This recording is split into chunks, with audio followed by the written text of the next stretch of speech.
গিয়েছিলাম আপেল কিনতে।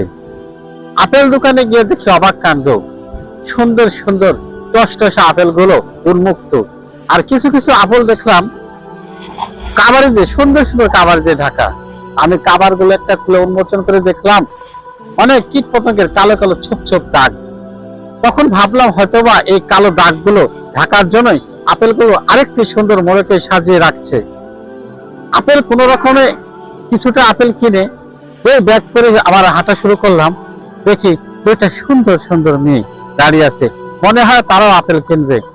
কিন্তু অবাক কাণ্ড যে দৃশ্যটা দেখলাম, একটা মেয়ে পুরো বডি বোরকা ভরা, হাত মোজা দিয়ে ভরা, কোন রকম পায়ের দিকে দেখলাম পায়ের চামড়াগুলো জড়ে সড়ো। বয়সটা আনুমানিক ভাবলাম হয়তোবা 70 আপ হয়ে যাবে।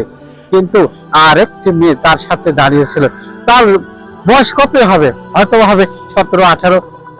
উল্ল একদম 17-18, টান টান উত্তেজনা, কি সুন্দর চেহারা, ঠিক আপেল দোকানের যেগুলো উন্মুক্ত আপেল ছিল সেই আপেলের মতোই চেহারা।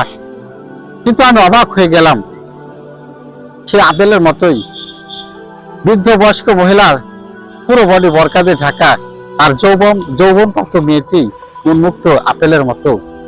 কিন্তু ঘটনাটা অন্যদিকে ঘোরালে কি কেমন দেখা, দেখুন। এটা আধুনিক যুগের, এটা কি সভ্যতা? মাথায় কাজ করে না।